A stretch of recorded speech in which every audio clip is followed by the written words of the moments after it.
Hello and welcome back to Mountain Patriot Homestead. Today I thought I would do a sitting and visiting without actually sitting, and rather than you just looking at my talking head, I thought I would be working on a project I need to get done while I was visiting with you. This morning what I've got here is I believe I've mentioned it previously in another video about I had some pineapple, some rind and core of a pineapple that I was making fruit vinegar out of. And this morning is the day that I'm going to strain it off. You know, I've been stirring it ever so often, and it's been sitting up. It could sit up 3 to 4 weeks before it gets strained. I'm right on the edge of 4 weeks this time, and but it smells wonderful. I mean, it smells like vinegar, but it has that pineapple smell to it, and so it would work great in anything. If you wanted to use it as a cleaner, you could. This will actually be used in recipes that call for any type of fruit vinegar, because this is going to have that sweet flavor of the vinegar and then the tart of the the sweet of the pineapple and the tart of the vinegar. You just seen me remove something questionable off the top of that, and if you're not familiar with making vinegars or using vinegars, natural vinegars, you may be going, that is the nastiest thing I've ever seen. What is that? Some type of alien, you know, that has showed up or what? No, this, let me see if I can get a little closer so you can, it doesn't look any better close up, but this is actually called the mother of vinegar. If you've ever seen apple cider vinegar in the store and it's talking about with mother, this is actually the mother, and it can be put back into the strained vinegar and remain in the strained vinegar, or it could be suspended in another vinegar to be used to start more vinegar. So it is the mother of vinegars. So I'm probably, when I strain this into the new jar, I'm probably just going to put it back into this jar of vinegar to just remain with its child, I guess. So I'm going to try to do this as we're talking without making a mess. I don't know that I'll be able to accomplish either one.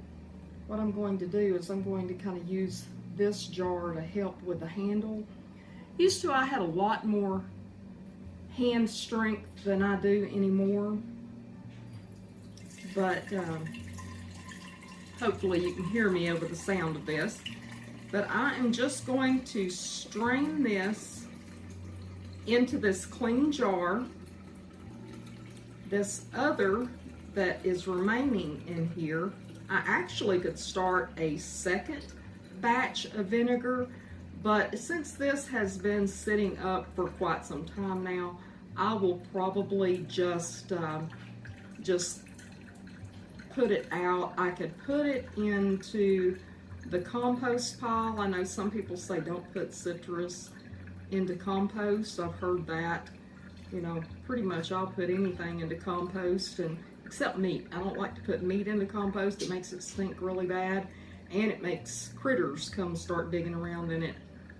But, you know, you could also, you know, go bury this out in the yard and or whatever. But, I mean, it will be fine. You can just toss this out if you wanted to, and, you know, I'm going to toss it outside. But that's all that's left. See how much, you know, with the rinds and the core and everything, this was, this made almost a half of a half-gallon jar. So I am anticipating I won't need 2 of these jars,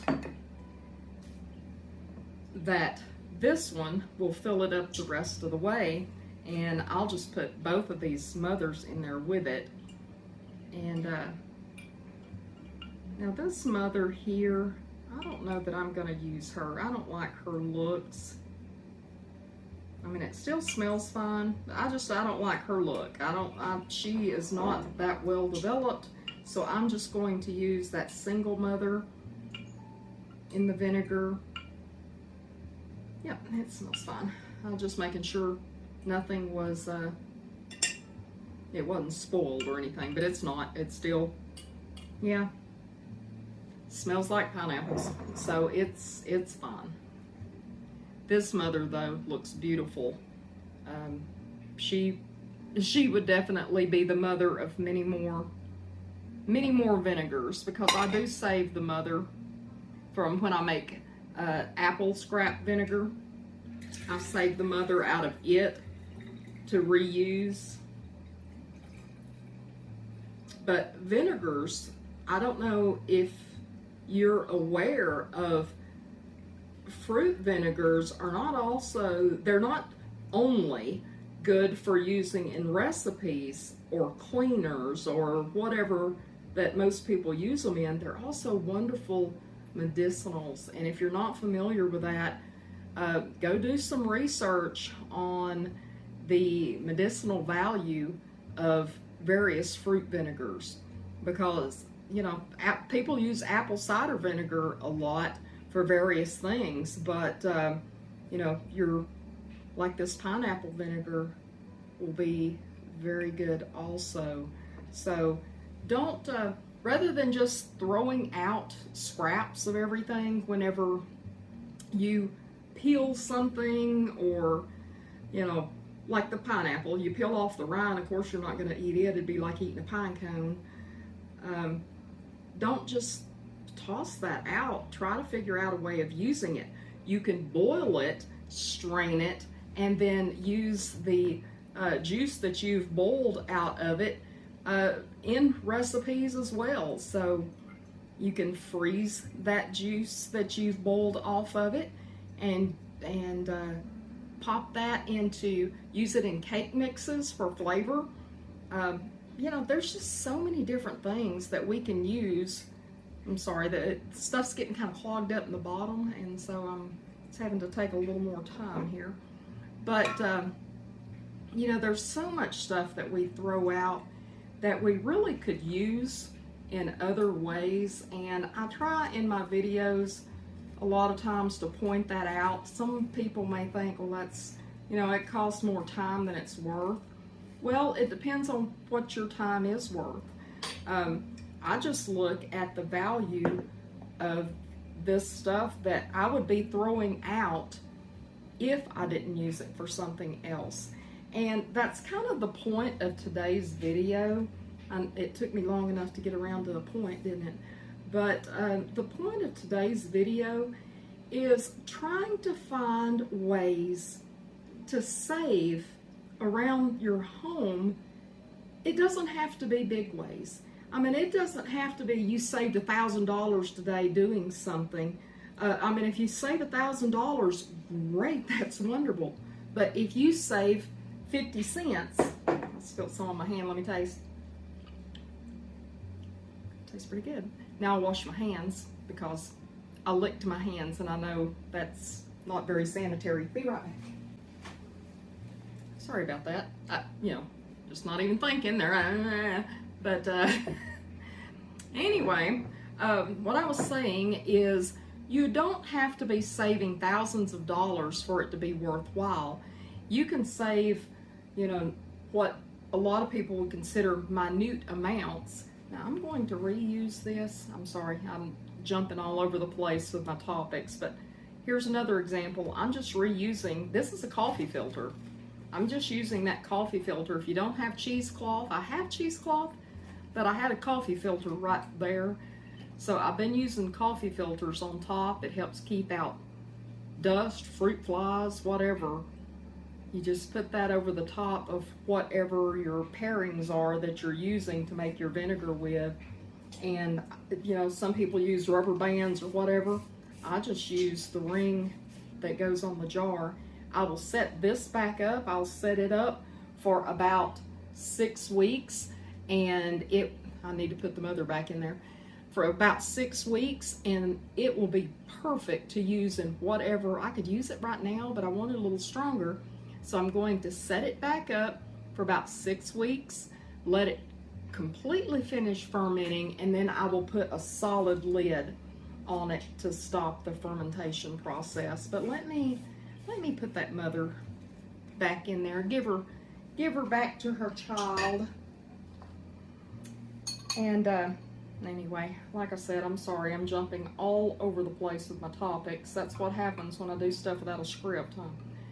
But using what you've got and not wasting it is the perfect way to save. And just those nickels and dimes, so to speak, that you save add up over time. If you don't believe it, just keep a notebook for, keep a notebook for a month and just write down little things that you've saved money on. Now, you may not see that, again, that you've saved thousands of dollars, but I'm telling you, a lot of people right now are definitely hurting for money. And if you can save $100 just by doing little things around your home, that's $100 that maybe you could put toward groceries, you could put toward paying off a bill. Right back here on my oven, you can see that stock pot going back there. That is after Thanksgiving was over and we had cut the meat that we were using for the meals off the carcass of the turkey. I froze that turkey carcass whole. Now, people are like, well, why would you do that? There's nothing left. Well, you would be surprised how much meat is still left on a turkey, chicken, whatever carcass when you get done with it. And so what I'm doing is I froze it, but today, Pepper, my pup, was getting low on her food, and because I make her food. If you've not seen my video on making dog food, then look down in the playlist and you'll find that. But she was getting low in the freezer. I keep it frozen, and I pulled out that turkey carcass because I will boil this back here on the stove until the meat just all falls off the bones. Plus, here's another tip, and even if you're cooking for yourself or if you're cooking for your pets or whatever reason you are boiling bones for, if you will put just a little pour, just a capful of vinegar in your water that you're going to boil it in, it will not leave a vinegar flavor in it unless you pour a bunch in there. But if you just pour a tablespoon, if you've got a pot as big as that, you put a tablespoon in it and you're going to be fine. Put that in there and that will draw the calcium. I have got a fly in this house. It's freezing outside and I've got a fly. Sorry. If you put a tablespoon or a dab of vinegar in your water that you're boiling the bones in, it will leach out the calcium from those bones and put that into your stock. And you know, we all need more calcium. Our pets need calcium, and so why not get as much out of that as you can get out of it? So I've got that turkey carcass back there and it is boiling on the stove. You'll notice I've got a top on that. That is another way to save just a minute amount of fuel and time by putting a lid on your pots when you're cooking or boiling, because it will heat up faster, conserve it. And by cooking, especially on a cool day like we've got, it helps heat up the house, which you don't want to do in the summertime, but in the wintertime, you kind of want it. So it helps keep the house warm. Sorry, you just heard between washing machines going off and, dishwashers going off, it sounds like I've got a parade going on in the house. But it adds a little bit of humidity by having the stock pot going. I've got a little bit of humidity added to the house. Now, I know some people are like, I don't want no humidity, I've got dehumidifiers. Well, my house in the wintertime, the air in it gets very dry, and so having a little bit of humidity added to the air helps keep you from waking up with that dry throat or having, dry sinuses and things like that. So the humidity in the air is not, not bad here. So that's not that big of an issue. Now, just some other ways that you can save this time of year. Of course, the thing that we've always told kids: turn the lights off when you leave a room.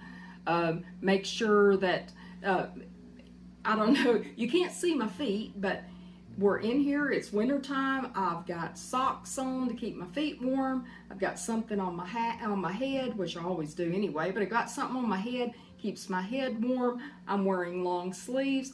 All of that means I can turn the thermostat down some. So, all of those little things like that are just small little things, but adds up over time to big savings. Just another thing that I've done today is I use my homemade laundry soap to wash my clothes with. That's just another way that I save a little bit. I know some people have their favorite detergents. That's perfectly fine. That's my favorite detergent, and I've been using it for a long time. There's just so many ways.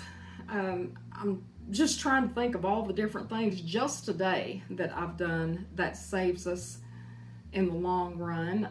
One thing is cooking from the pantry rather than I need to run to the store. I've got to run to the store. If I can get out of going to a store, I will. So cooking from the pantry is a huge one for me. Using leftovers. The supper that we had last night will be reinvented tonight and become supper, but just something different in a different form. And that's it's kind of how we roll around here. I don't throw away food. To me, that's like a sin if you throw away food. Still, I think back of how many times I was asked as a kid, about the little starving children on the other side of the world. So I don't throw away food. We save it and use it in another meal and just recreate it. So that's what's going on around here today. Just taking care of some household chores, but trying to save money while I do it. And if you already do it, let me know down in the comments. If you don't, and you start doing something, that it'll eventually become second nature to you. But if you just start doing little things, let me know down in the comments. What do you do? What's some of your ideas? Or if you try any of these things, let me know, and what you think and how it turned out for you. Anyway, I have got to get back to the rest of my chores, and it sounds like I need to go fold clothes, but I want to tell y'all I love you. I hope you're having a wonderful day, and I'll talk to you again real soon. Mountain Patriot Homestead, signing out.